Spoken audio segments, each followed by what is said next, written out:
Komnas HAM kecewa dengan proses hukum yang semestinya. Siapa memang kalau begitu oknum perwira menengah tadi? Siapa land cruiser yang datang itu? Assalamualaikum warahmatullahi wabarakatuh.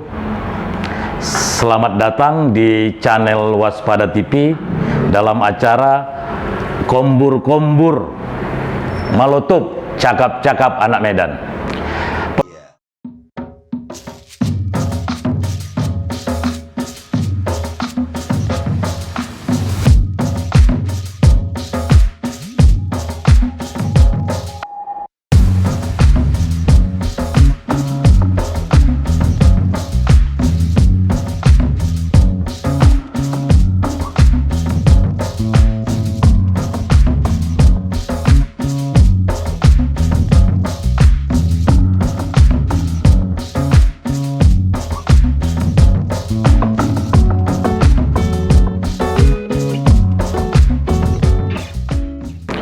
Pemirsa TV Waspada, kemarin kita masih ingat peristiwa tewasnya 6 laskar FPI di kilometer 50. Pada saat itu ramai pembahasan dan terjadi polemik di masyarakat dan juga di berbagai lembaga. Komnas HAM sudah melakukan investigasi dan mengeluarkan hasil investigasi ke publik. Begitu juga di keluarga korban atau yang mewakili korban 6 orang laskar FPI melalui TP3 juga katanya telah melakukan penyelidikan yang independen, dan di kepolisian juga seperti itu. Tetapi ada berbagai versi hasil temuan investigasi yang di masyarakat ini sangat membingungkan. Untuk itu, sejauh mana peristiwa tersebut kejadian yang sebenarnya, sengaja kami undang orang-orang atau lembaga yang memang turun langsung melakukan investigasi. Kita akan undang narasumber dari Komnas HAM, dan langsung yang menjadi narasumber hari ini adalah Ketua Komnas HAM Republik Indonesia, Bang Ahmad Topan Damanik. Selamat malam, Abang Da. Selamat malam. Kemudian kita juga undang yang mewakili korban. Saya katakan begitulah karena di sini ada pengacara Habib Rizik atau pengacara dari keluarga korban 6 laskar yang tewas di kilometer 50, yaitu Abang Da Aziz Yanwar. Assalamualaikum, selamat malam, Bang Aziz.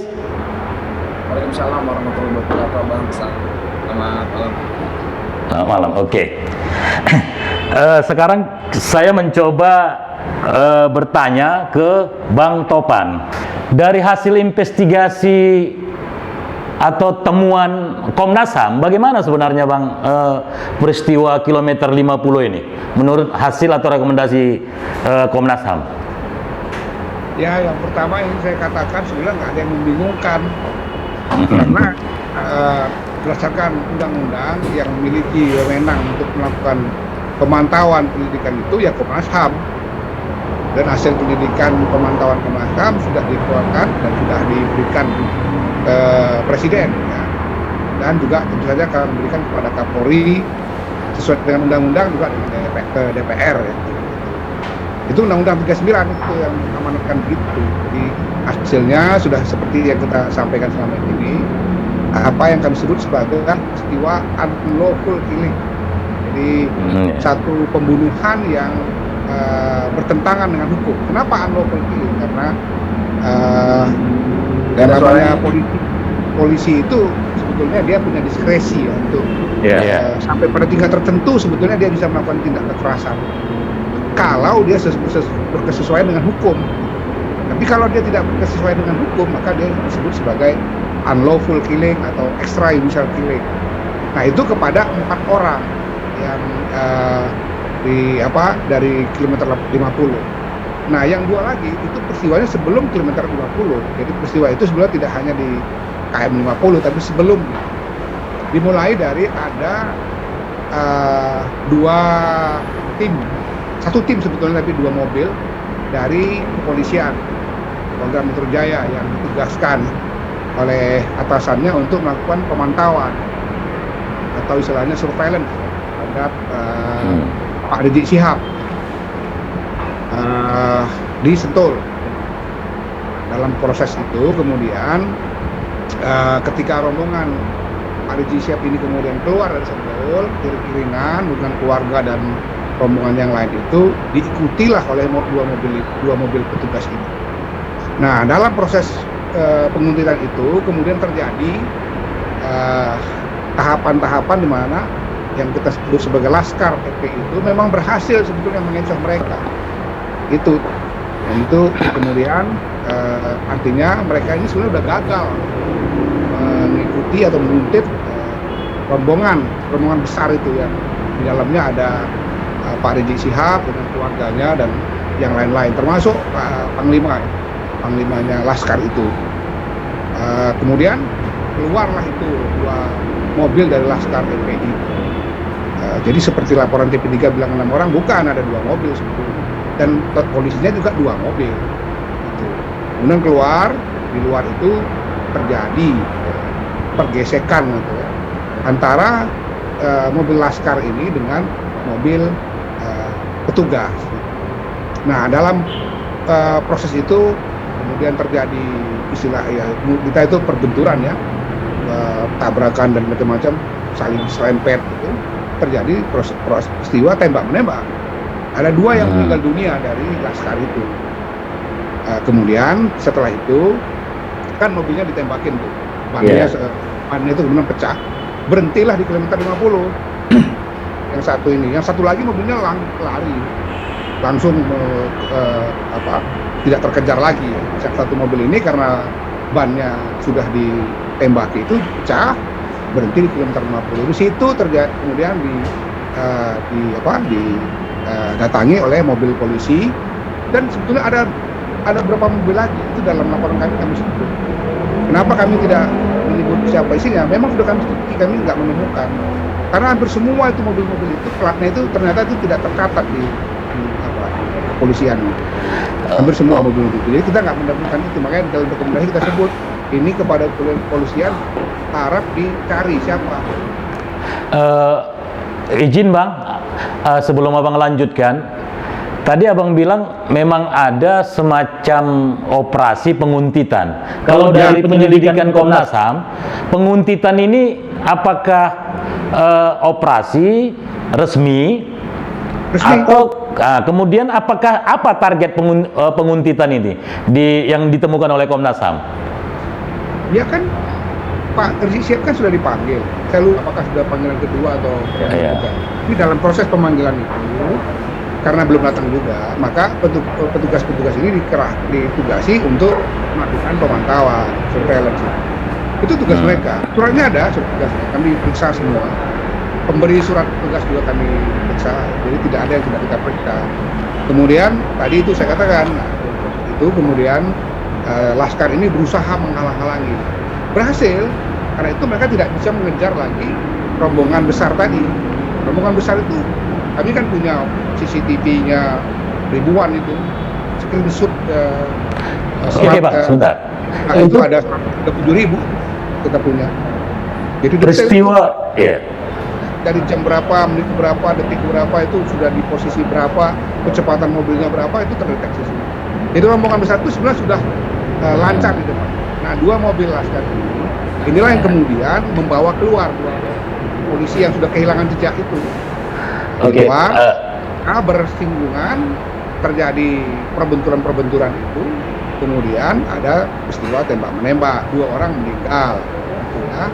Nah, kemudian setelah mereka berhenti di kilometer 50 tadi, kan balik lagi ke dalam jalan tol.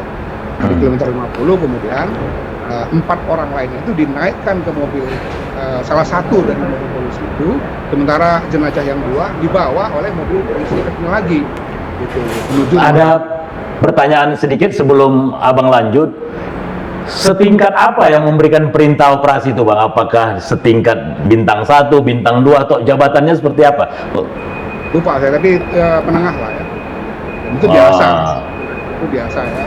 Kalau kita misalnya sudah dipanggil oleh kepolisian kemudian tidak hadir, ya, apalagi nih sebelum-sebelumnya juga ada masalah, maka mereka sah saja untuk melakukan surveillance. Dia tugasnya surveillance, itu petugasnya cukup banyak, tapi malam itu yang datang ke situ ada 2 mobil gitu. Dua betina yang kemudian melakukan pengintaian. Tidak terjadi apa-apa, dia hanya mengikuti aja. Tapi kemudian dibawa keluar setelah lepas itu rombongan besar itu, tidak terkejar lagi karena dihalang-halangi. Gimana kami tahu dihalang-halangi? CCTV menunjukkan itu, ada rekamannya. Jadi kemudian dibawa keluar, yang 2 mobil petugas ini ikut keluar, padahal sebetulnya rombongan yang mau mereka tuntut itu kan jalan terus menuju markas Megamendung, nggak salah ya gitu. Nah, satu kemudian terjadi pergesekan di jalanan itu, di luar jalan tol. Itulah kemudian terjadi tembak-tembak, 2 orang meninggal, masuk lagi nih ke jalan tol lagi. Di kilometer 50 karena kendaraan mereka sudah pecah ban itu ditembak. Itu kemudian berhenti di kilometer 50. Di kilometer 50 berhenti itu yang 4 orang kemudian dipindahkan ke mobil, salah satu mobil polisi itu. Dari kilometer 50 ke atas itu memang kalau kita mau bicara soal fakta saksi segala macam memang beda dengan sebelumnya. Karena misalnya ada masalah di CCTV jalan tol itu yang memang mengalami kerusakan misalnya, kemudian saksi-saksi juga sangat terbatas. Nah, tetapi bagi kami polisi yang bertugas membawa itu, ketika kita periksa dimintai penjelasan semua, sebelumnya kan mereka katakan ada perlawanan dan macam-macam. Jadi apapun yang mereka sebutkan itu kami tidak bisa menerima argumentasinya, karena itu kami menganggap bahwa di sini terjadi pelanggaran. Kami sebut sebagai unlawful killing. Karena dari berbagai simulasi yang mereka buat pun ternyata itu tidak menunjukkan satu logika di mana ada pembenaran terhadap mereka untuk melakukan penembakan terhadap laskar EPI itu. Sebab itu kami sebut sebagai unlawful killing. Oke Bang, sebelum saya berpindah ke Bang Ajis ya, saya tanya satu pertanyaan lagi nih untuk Bang Topan, karena ini juga di tingkat masyarakat juga menjadi satu pertanyaan yang mendasar gitu loh. Peristiwa ketika pasca konflik ada tertembaknya 6 laskar, atau seperti yang Abang jelaskan 2 dulu. Ya. 2 orang dalam peristiwa tembak-menembak itu, yang 4 lagi ini dalam posisi mereka di bawah kekuasaan polisi. Tapi mati. Bukan tembakan yang memang itu tepat di dada, misalnya dalam jarak yang dekat. Argumen dari polisi yang bertugas itu, mereka ini berusaha melawan, mengambil senjata terduga. Tetapi dari simulasi dan berbagai kesaksian atau bukti-bukti yang kami kumpulkan, tidak cukup alasan bagi mereka untuk mengatakan mereka mengalami situasi terdesak sehingga harus menembak. Pak. Untuk penembakan yang 4 ini kami anggap itu penembakan yang bertentangan dengan hukum. Itu bisa KUHP 338 atau pasal berapa lagi. Ancamannya berat. Sebentar Bang Ajis ya, satu lagi nih pertanyaan Bang Topan. Ada usaha-usaha dari pihak kepolisian itu menghilangkan bukti, kemudian mengintimidasi masyarakat, terus kemudian membuat opini yang sengaja seakan-akan ini biar dalam situasi atau perilaku aparat hukum seperti itu kan seakan-akan ini mau menghilangkan alat bukti, mau menghilangkan keterlibitan pemerintah. Orang publik menganggapnya ya ini memang skenario negara. Di dalam investigasi Komnas HAM itu ada nggak temuan itu? Memang apakah ini hanya polisi atau lembaga yang mencoba membuat skenario intimidasi, penghilangan alat bukti dan yang lainnya itu Bang? Di lapangan bagaimana Komnas HAM menerima itu? Sekarang di kilometer 50 ya, kami kan menemukan saksi dan alat bukti bahwa ada saksi yang melihat ada 2 orang yang sudah meninggal dalam posisi berdarah misalnya, kemudian dipindahkan ke satu mobil. Yang 4 lagi dalam posisi masih hidup, disuruh kemudian tiarap semua dan diakui dipindahkan ke mobil. Ya kan, kesaksian itu kami dapatkan. Apalagi misalnya bahwa ada barang ini, barang itu, dalam itu kesaksian itu barang buktinya kami dapatkan. Bahwa ada upaya misalnya dari kepolisian, katakanlah begitu, Nyatanya kami kan menemukan bukti-bukti yang valid dari semua itu. Oke Bang ya, tahan dulu sebentar Bang ya. Kita coba dulu sapa Bang Ajis. Kita mau mencoba bagaimana menurut FPI, bisa mewakili FPI ini Bang Ajis ya, yang juga telah melakukan investigasi. Kira-kira penjelasan dari Komnas HAM bagaimana menurut Bang Ajis Yanwar? Ya, terima kasih abangku yang saya ada apa ya? Tidak ada urgensinya sebenarnya kalau kita mau melihat, kecuali Komnas HAM hanya menerima data saja, tidak memeriksa kemudian menyelidiki dan menginvestigasi secara serius seperti itu. Harusnya kan mereka bisa juga kan, loh, bisa ditanya ke tim Habib Rizik, apakah seperti apa kondisinya, apakah urgensi dari surveillance itu pertama-tama apa gitu loh, urgensi dari surveillance itu apa gitu loh, apakah lazim seorang saksi kasus prokes, Anda bayangkan, teman-teman bayangkan, pemirsa semua bayangkan, kasus prokes ya, saksi kemudian sampai sedemikian rupa di surveillance, apa urgensinya gitu loh. Nah, itu yang saya mau buka wawasannya sedikit gitu loh mengenai surveillance tadi. Kemudian selanjutnya yang saya mau sampaikan, let's say oke, mereka mempunyai kewenangan untuk surveillance itu. Mari kita tahap keduanya ya. Tahap keduanya apa tadi? Tahap keduanya adalah apa sih surveillance itu apa? Surveillance itu kan memata-matai, mengikuti gitu kan. Kemudian membuntuti ya, mengetahui di mana si lokasi yang memang target ini gitu kan. Nah, yang kami sangat sayangkan, Komnas HAM dan tim tidak satupun memeriksa dari Habib Rizik dan keluarga Habib Rizik serta para pengawal-pengawal tadi yang ada di mobil rombongan itu kan. Bagaimana sikap ya orang-orang yang katanya surveillance itu. Mereka ada yang mengacung-acungkan jari tengah, provokasi, memepet-mepet. Saya mau tanya, apakah itu yang namanya surveillance? Gitu loh. Tanpa menunjukkan jati dirinya dia itu aparat lagi. Ini kan preman namanya, gitu loh. Apakah sampai Komnas HAM sampai situ, gitu loh. Saya mau kritis itu aja sebenarnya. Kalau kita mau berpikir cerdas dan mau untuk ya membuat segalanya ini terang benderang. Kalau mau membuka dari awal, gitu. Sederhana saja tadi saya sampaikan. Apa sih definisi surveillance itu apa? Kemudian kalau memang sudah sampai dapat definisi itu, kita lihat apakah itu dipenuhi prosedur surveillance itu, gitu loh. Pepet memepetnya seperti apa? Tadi abang kita mengatakan di CCTV ada ribuan, ya pepet memepet mengikuti. Apakah itu memenuhi standar surveillance? Gitu loh. Kalau kita mau melihat secara jernih permasalahan itu, gitu.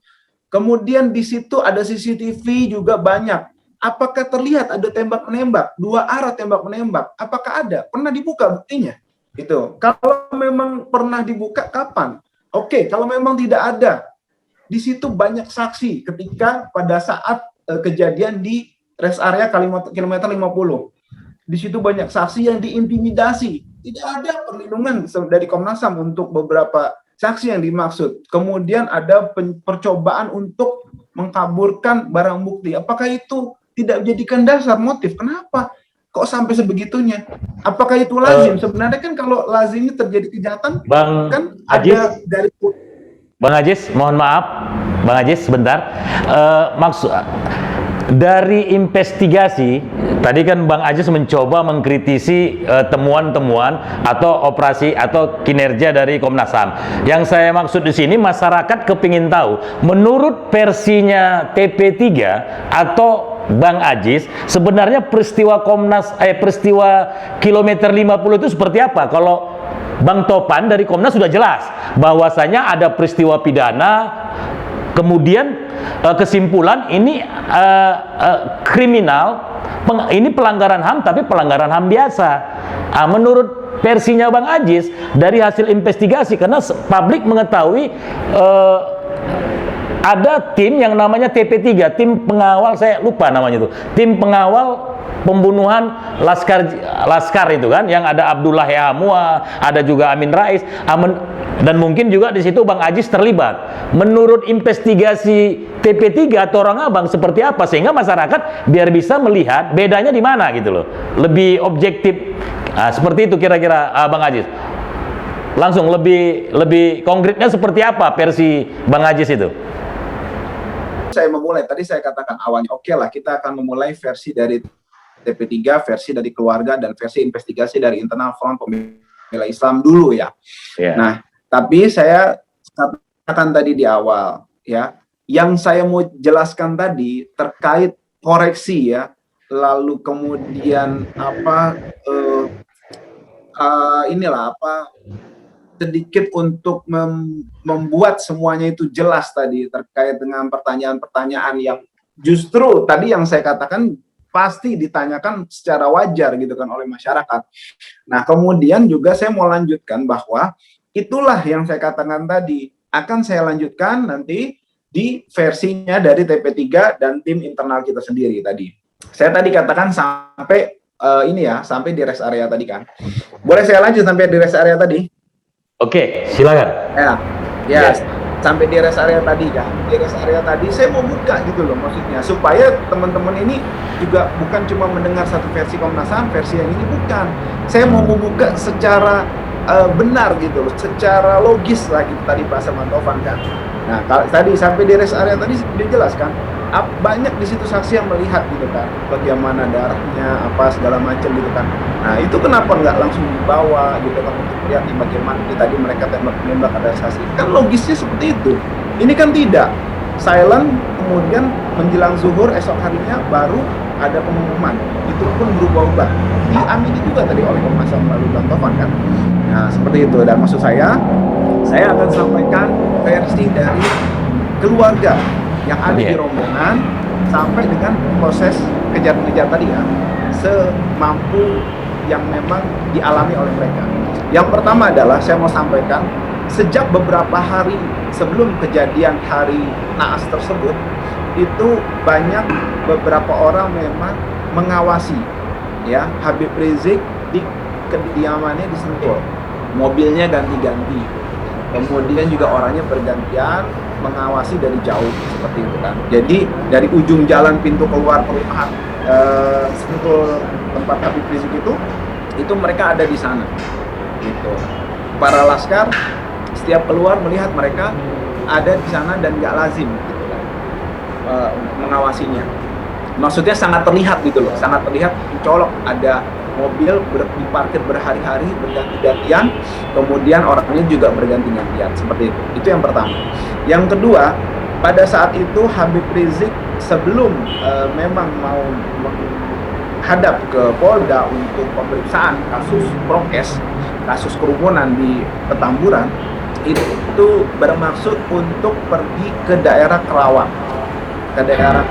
untuk mengisi kajian internal keluarga seperti itu di daerah dekat sekitar Kampung Turis.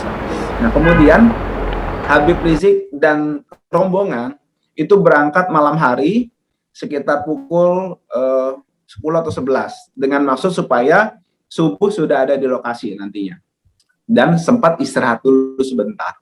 Nah, kemudian rombongan masuk dari Bogor, dari tol Jagorawi, kemudian ketika masuk di bundaran putaran di Cikunir, itu mereka sudah mengetahui sebelumnya, sebelum masuk dari Cikunir itu memang sudah banyak yang menguntit seperti itu. Itu bisa dilihat dan didengar dari beberapa voice note yang memang beredar. Nah, yang memang diambil dari handphone rekaman WhatsApp dari laskar-laskar tersebut yang ada di rombongan. Ya. Bang Ajis, sebentar. Ya. Karena waktu kita terbatas. Maksud saya sudah tangkap. Menurut Bang Ajis yang saya tangkap ini ya, artinya penembakan atau peristiwa kilometer 50 itu, ini benar-benar terencana, sistematis dan struktur. Itu maksud Bang Ajis itu ya? Iya, karena kan tadi sudah tersusun kan? Tadi. Iya, dari awal sudah ada rencana memang mau mudik, kemudian ada rencana untuk melakukan tindakan biadab itu, kemudian yaitu diawali dengan yang di Cikunir, mereka memepet-mepet, mengeluarkan jari tangan. Nah, teman-teman Laskar itu, saya menunjukkan fakta dulu ya. Nggak tahu kenapa itu mereka itu bingung, kok ini orang provokatif banget gitu kan, mau mepet-mepet, berani banget ini gitu kan. Nah, kemudian mereka mencoba untuk menjauhkan orang jahat itu dari keluarga Habib Rizik seperti itu, jauh-jauh supaya dialihkan, jangan mengejar Habib kemudian memepet Habib Rizik. Mereka nggak mau itu gitu kan.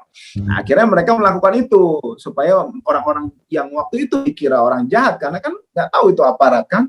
Nah, seperti itu dijauhkan, kemudian sampai di sekitar pintu keluar Kerawang itu tadi mereka yang Bang Taufan Damani katakan, mereka berhasil untuk mengecoh orang-orang yang berniat jahat tadi sehingga tidak dapat mengejar mobil keluarga dari Habib Rizik seperti itu, sehingga dua mobil itu terpisah untuk mengecoh mobil-mobil yang berniat jahat tadi. Nah, terjadilah sudah itu keluarga dan rombongannya tidak bisa ngasih kesaksian lagi kan, karena kan memang waktu itu sudah terpisah tuh. Nah, mobil itu memang satu sempat dikejar-kejar, yang Avanza itu dipepet bahkan, nah gitu kan, dipepet, kemudian dia melawan dalam arti mencoba untuk memepet gantian. Nah, itu mereka pihak yang orang jahat tadi, yang berniat jahat tadi, kemudian dua mobil itu berusaha untuk menjaga.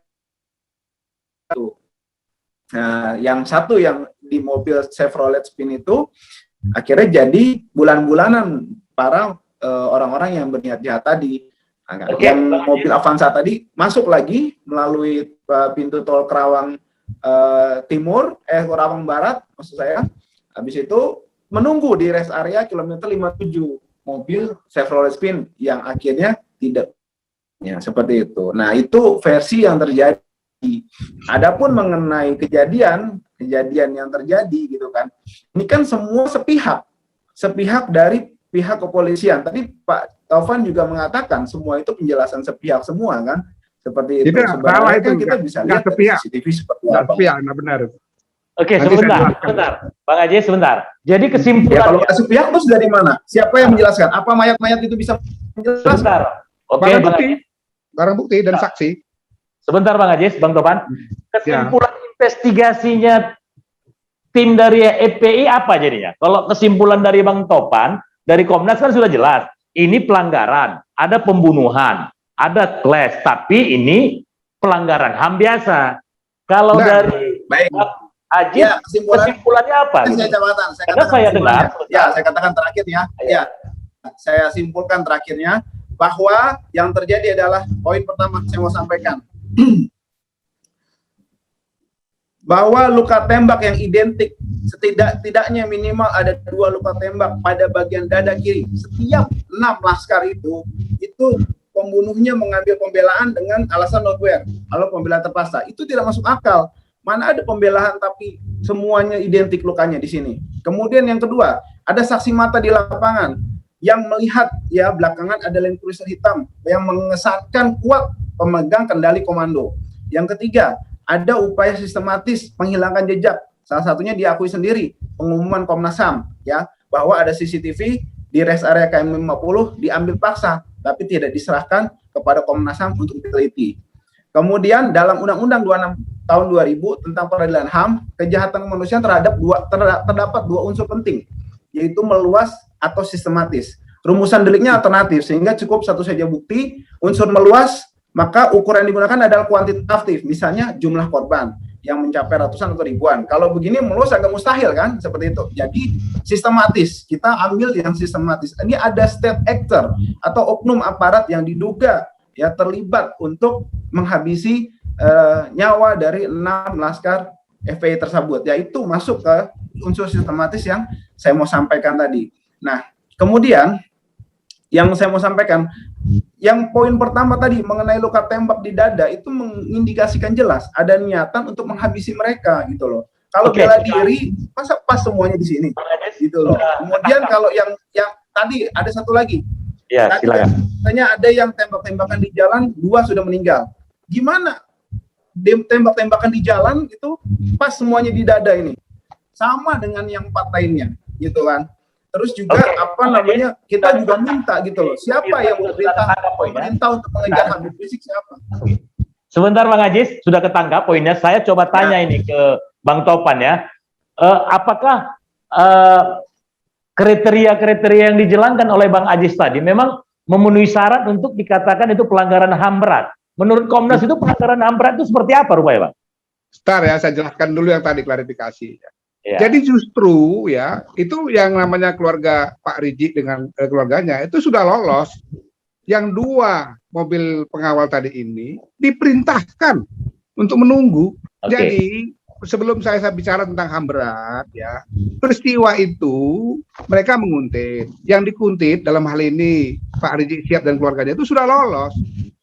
Tapi kemudian 2 mobil laskar ini keluar dari jalan tol dan diperintahkan untuk menunggu.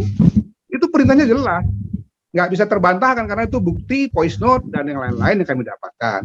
Maka terjadilah itu mereka saling serempet di luar jalan tol. Di situ terjadi tembak menembak. Dari mana kami tahu dia tembak menembak? Ya kesaksian, ada saksi-saksi yang melihat itu dan juga barang bukti ya, selongsong dan macam-macam itu. Yang itu identik dengan pistol ya atau senjata yang dipunya itu. Kami juga punya bukti bahwa ada sinyal ya untuk nanti mengambil dalam bahasa sandi ya kepada tim ini. Jadi beberapa waktu sebelumnya juga udah ada sandi-sandi itu, kita dapatkan itu. Nah kemudian balik lagi tadi itu sudah keluar itu terjadi saling serempet dan kemudian tembak menembak. Oh tidak hanya di dada, ada yang kena mata tembakan itu. Terhadap yang 2 ya. Izin Bang Topan, waktu kita mungkin terbatas ya. Kalau kita terbuka ke situ, klarifikasi supaya jelas bahwa sebetulnya ya ini tidak ada perencanaan untuk melakukan penembakan jadi bukan ketembela, memang buktinya begitu, barang buktinya. Ya, itu. Kemudian tadi setelah mereka bisa dilumpuhkan di kilometer 50 tadi karena mobilnya sudah pecah ban, yang 4 itu yang masih hidup itu dipindahkan. Disitulah terjadi pembunuhan, unlawful killing. Yang 2 ini memang terjadi tembak menembak gitu. Nah sekarang kita bicara HAM berat. Ya. Kalau kita bicara HAM berat itu bukan soal apakah korbannya itu sadis atau enggak sadis, bukan di situ. HAM berat itu mensyaratkan, ini kan pakai Statuta Roma ya, kan Undang-Undang 26 diturunkan oleh Undang-Undang 26. Dasarnya adalah Statuta Roma. Jadi pertama harus ada apa yang disebut sebagai unsur sistematis. Unsur sistematis itu apa? Dia memang by design. Misalnya kami ya melakukan pendidikan dengan Undang-Undang 26 tahun 2000 soal HAM berat di Aceh. Memang ada operasi yang dirancang sedemikian rupa. Ya katakanlah misalnya peristiwa Rumah Gedong. Sekian tahun itu.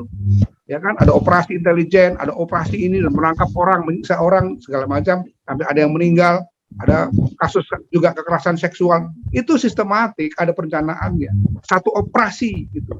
Yang dulu kita kenal dengan daerah operasi militer misalnya seperti itu. Di Papua juga begitu. Peristiwa penghilangan aktivis itu kan dia satu operasi yang didesain. Ini nggak ditemukan unsur itu gitu. Nah tadi disebut unsur meluas. Unsur meluas itu menurut saudara Ajis kan itu yang penting jumlahnya bisa sekian orang. Bukan, unsur meluas itu dia memasukkan ada unsur repetisi. Seperti tadi saya katakan peristiwa Rumah Gedong itu. Kan korbannya itu tidak sedikit dan terjadi di berbagai tempat. Ada pos satis yang digunakan untuk memeriksa orang, menyiksa orang di berbagai daerah, puluhan itu pos satis di dalam satu operasi. Apakah namanya operasi jaring merah kah atau yang lain-lain itu namanya. Sama yang sekarang juga di Papua ada 3 kasus yang kami sebut sebagai pelanggaran HAM berat. Kami sangat terlatih untuk itu. Jadi punya akreditasi yang tinggi ya. Staff kami juga dilatih oleh ICC. Bulan lalu ada beberapa staff, sekarang 25 lagi dilatih lagi oleh ICC. Jadi Komnas itu mendapatkan pelatihan dari Mahkamah Internasional untuk itu. Ya. Ini waktu kita, Bang Ajis, itu sekitar 3 menit lagi. Mungkin ini tidak akan selesai kalau dibahas karena memang berbagai 2 versi. Sekarang Bang Ajis, saya mau meminta tanggapan dengan. Nah, saya sebelum itu saya kira nggak ada 2 versi. Karena TP3 kan tidak mau mengeluarkan hasil penyelidikan. Dia cuma bikin tulisan yang menggunakan logikanya membantah semua apa yang ditulis oleh Komnas HAM. Mana hasil penyelidikan? Coba tunjukkan. Nggak ada. Dia tidak berdasarkan hasil penyelidikan. Kapan dia melakukan hasil penyelidikan? Waktu kita Apalagi TP3 bukan lembaga yang resmi memiliki mandat undang-undang untuk melakukan penyelidikan. Polisi aja yang sudah membuat satu hasil penyelidikannya, itu kami bantah dengan hasil penyelidikan kami. Sehingga akhirnya kan dia mengikuti logika Komnas HAM sekarang, unlawful killing. Sebelumnya mereka bilang ini semuanya melakukan perlawanan, karena itu mereka tembak. Tapi Komnas HAM bilang tidak bisa gitu. Yang 4 orang itu adalah satu proses pembunuhan yang tidak berdasarkan hukum. Nah, orang selalu bilang gini, pelanggaran HAM biasa. No, kalau pakai bahasa internasional itu sebenarnya disebut sebagai serious crime. Makanya kalau dia menggunakan pasal 338 itu bisa ancamannya hukuman seumur hidup atau hukuman mati. Jadi bukan biasa sebetulnya, nggak ada istilah biasa. Itu serious crime. Tetapi yang disebut sebagai pelanggaran HAM berat itu kalau ada 2 unsur tadi, sistematis, artinya kelembagaan itu mendesain satu operasi untuk melakukan serangan terhadap orang sipil. Siapa yang diserang? Kalau misalnya yang diserang itu adalah Pak Habib Rizik Syihab, kan nggak mungkin. Buktinya dibiarkan lolos, nggak ada di apa-apa kan, gitu. Izin, waktu kita tinggal 2 menit lagi. Jadi yang terakhir ini kita minta tanggapan dari Bang Ajis dengan peristiwa KM50 yang sudah ditangani oleh kepolisian dan berdasarkan rekomendasi Komnas. Kira-kira apa langkah selanjutnya dari keluarga Laskar atau dari FPI atau dari tim TPE 3 menyikapi peristiwa KM50? Apakah akan tetap melanjutkan ke Mahkamah Internasional atau ada tindakan atau langkah-langkah yang untuk mengadvokasi kasus ini dari versinya Bang Ajis? Silakan Bang. Kalau bisa sekitar 2 menit. Setelah itu waktu kita terbatas ini Bang. Silakan. Ya, yang pertama kita terus saya mendapat informasi, saya bukan bagian dari TP3. Jadi saya tidak bisa berkomentar lebih banyak, tapi saya mendapat informasi bahwa dari tim TP3 akan memproses ini, ya akan terus menggaungkan ini ke dunia internasional, ketidakadilan ini, ke pelanggaran HAM berat ini, ya terkait dengan pembunuhan 6 anak bangsa sendiri oleh aparat, ya yang kemudian menimbulkan korban dari pihak mereka itu tadi, yang kemudian juga terjadi kekejian terhadap jasad mereka gitu kan. Kemudian juga selain menggaungkan juga tadi ada untuk membawa hal ini ke Mahkamah Internasional, termasuk gugatan keperdataan terkait person-person yang memang diduga terlibat dengan bukti-bukti yang memang nanti kita dari tim TP3 masih akan mengumpulkan dan juga menyusun serta menyerahkan kepada yang terkait tadi. Jadi memang dari TP3 informasi kepada saya seperti itu, dan saya bukan bagian dari tim TP3 jadi tidak bisa mengatasnamakan mereka. Kemudian ya tadi kami memang mengetahui betul Komnas HAM mempunyai kredibilitas luar biasa, akan tetapi dalam hal ini kami sangat menyayangkan skill mereka itu tidak digunakan secara menyeluruh dan sangat menyakiti nurani dari keluarga korban, terutama 2 tadi yang kami dari tim mengikuti bahasa dari TP3 mengatakan bahwa terjadi jual beli nyawa dalam hal ini 4 ditukar untuk 2 sehingga terjadi win-win solution quote unquote ya, yang itu sangat disayangkan oleh pihak keluarga. Saya menyampaikan pesan dari pihak keluarga seperti itu, bukan dari diri saya sendiri. Kemudian mari kita muhasabah terkait hal ini, dan saya jujur sangat kecewa dengan yang tuduhan terhadap 2 yang tadi. Kemudian juga kalau memang menyeluruh gitu kan, tadi mohon dilihat juga tadi saya katakan dari awal apakah hal tersebut dipenuhi, kemudian terakhir apakah diungkap siapa memang kalau begitu oknum perwira menengah tadi, siapa land cruiser yang datang itu tidak pernah ada namanya, semua juga tidak ada. Kemudian juga yang ini memang bukan domain Komnas HAM, ini bukan domain Komnas HAM, bahwa memang ada sampai saat ini terduga pelakunya tidak ditahan. Oke, terakhir dari Bang Topan, closing statement Bang, sekitar setengah menit dari Abang. Ya, kami senang-senang aja, walaupun kami tahu ya, saya udah kasih pandangan saya bahwa Indonesia bukan anggota ICC, ya, karena itu akan sulit membawa. Kami punya 12 kasus loh yang sudah kami juga coba komunikasikan dengan ICC. Jadi saya bisa katakan tadi Komnas HAM itu punya hubungan yang dekat dengan ICC, tetap kami justru dilatih juga oleh ICC. Jadi kami punya pemahaman yang cukup tentang itu ya. Tapi sekali lagi meskipun saya katakan tadi di awal dan beberapa kali saya katakan bahwa kita ini bukan anggota ICC. Yang kedua, untuk bisa dibawa ke ICC ada syarat disebut sebagai unable and unwilling. Nah, unable and unwilling itu dalam arti bahwa satu peristiwa pelanggaran HAM yang berat, negara itu tidak mau melakukannya atau tidak mampu melakukan karena sistem hukumnya kolap, gitu loh pengertian dari unable and unwilling. Nah sekarang kan Komnas sudah mengatakan ini bukan pelanggaran HAM yang berat, gitu. Karena itu tidak logis kalau kemudian nanti Mahkamah Internasional akan masuk untuk kemudian katakanlah memperkarakan kasus ini ke dalam satu persidangan di sana ya.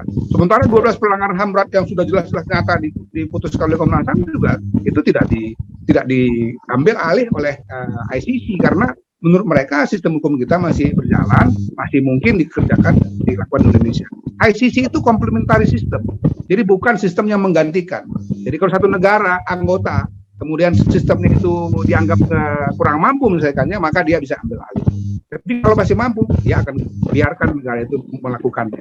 Nah, sementara ini bukan merupakan kesimpulan Komnas HAM, ini bukan pelanggaran HAM yang berat. Jadi saya nggak yakin ICC akan turun. Tapi saya silahkan sekali lagi, saya katakan juga sejak awal, silahkan saja, nggak ada apa-apa. Kan saya tahu kalau teman-teman ini sudah mengirim surat juga ke ICC. Saya mau tahu apa responnya. Kan nggak ada responnya. Kami bahkan berkomunikasi terus dengan ICC, seperti saya katakan bulan lalu masih ada pelatihan. ICC nggak pernah bertanya apa-apa pada Komnas HAM tentang itu. Kalau nggak pasti dia akan tanya. Karena kami anggota aliansi global Komnas HAM seluruh dunia, dan Komnas HAM Indonesia ini akreditasinya A. Jadi kita itu di dalam level yang tinggi di sana. Kalau kita ada masalah pasti akan dipertanyakan oleh mereka. Kami nggak pernah dipertanyakan apa-apa oleh aliansi global. Juga kami pendiri dan anggota dari Asia Pacific Forum. Juga pernah menjadi ketua untuk yang Asia Tenggara. Tidak ada yang mempertanyakan internasional tentang itu. Mereka percaya pada kredibilitas Komnas HAM, hasil pendidikannya seperti apa. Bahwa ada pihak yang tidak menerima, ya biasa aja itu, nggak ada masalah. 12 pendidikan kami yang lain kan juga banyak yang nolak. Bahkan saya pernah mau diadukan ke penegak hukum untuk kasus Papua, dianggap itu saya melakukan tindakan melawan hukum katanya. Saya katakan silakan kalau mau diadukan ke polisi. Padahal saya dalam masalah itu menjalankan tugas berdasarkan undang-undang untuk melakukan pendidikan kasus tertentu di Papua. Itu sesuatu yang biasa aja dalam satu perkara yang ditangani Komnas HAM, ada pro kontra, tapi sekali lagi ya berdasarkan mandat undang-undang yang kami miliki, kami menjalankannya. Dan tentu saja ada akuntabilitas yang harus kami jaga. Di dalam negeri ada pihak-pihak ya yang jadi kalau tadi dikatakan ini ada masyarakat yang keberatan, ya, tapi juga banyak masyarakat yang sepakat dengan Komnas HAM. Koalisi masyarakat sipil, aktivis-aktivis HAM misalnya mengapresiasi, dosen-dosen HAM mengapresiasi. Saya ikuti satu diskusi dilakukan oleh TP3 dengan MN Kahmi misalnya. Itu kan dua pakar hukum yang diundang, dua-duanya di kesimpulan Komnas HAM. Jadi artinya para pakar pun banyak juga yang mengatakan sependapat dengan kesimpulan Komnas HAM itu. Juga DPR misalnya, tidak satu fraksi pun di DPR yang menyetujui. Kami sudah presentasi dan kami seluruh fraksi yang ada di Komisi 3 mengatakan apresiasi terhadap apa yang menjadi rekomendasi Komnas HAM, termasuk fraksi PKS itu menyampaikan pendapat yang sama, PAN juga pendapat yang sama. Yang lainnya sudah pasti sejak awal sudah mengatakan mengapresiasi hasil kerja Komnas. Jadi ya kalau ada yang masih belum sependapat, tapi nggak masalah. Saya bertemu dengan Pak Abdullah Hayam Ahwa, dia senior saya di HMI dulu. Dalam beberapa diskusi talkshow, saya bilang saya tetap menghargai, nggak ada masalah. Dan itu menurut saya sesuatu yang wajar-wajar saja terjadi. Ada pro kontra terhadap satu kesimpulan yang dilahirkan oleh satu lembaga negara. Tapi saya kira proses hukum harus tetap berjalan. Ini yang perlu kita kawal. Saya terus terang aja melihat perkembangan yang sekarang ini, saya sudah menyampaikan kekecewaan saya dan saya sudah sampaikan pada pihak pemerintah bahwa Komnas HAM kecewa dengan proses hukum yang semestinya mengikuti 4 rekomendasi Komnas HAM, tapi kelihatannya tidak sungguh-sungguh. Kami senang sekali kalau juga ada pihak dari keluarga yang mengkritisi proses hukum ini. maupun yang lain-lain. Tapi Ya. kesimpulan Komnas HAM sekali lagi adalah kesimpulan yang sudah maksimal kami lakukan dengan bukti-bukti yang kami miliki dan kami sampaikan, kami perhatikan secara seksama dengan metode kerja yang itu standar. Dan sekali lagi kami katakan, kami tidak menyombongkan diri, ini kami katakan lembaga kami ini akreditasinya A. Kenapa bisa akreditasi A? Karena ada record yang sudah kami kerjakan selama ini, dan memang dilatih oleh lembaga-lembaga yang selama ini itu yang kita sebut sebagai lembaga HAM internasional itu. Begitu, Bung Ihyan. Waktu kita sudah selesai, dan memang ini dua isu, ya dua versi yang terus berdebat, bukan hanya di tingkatan TP3 atau di keluarganya Rizik dan juga di Komnas HAM, tapi di masyarakat juga kesimpulan dari dua lembaga atau yang mewakili ini juga pasti menjadi perdebatan. Terima kasih yang sangat luar biasa kepada Bang Topan Damanik, Ketua Komnas HAM Republik Indonesia, telah mau meluangkan waktunya di Waspada TV. Terima kasih juga buat Bang Ajis.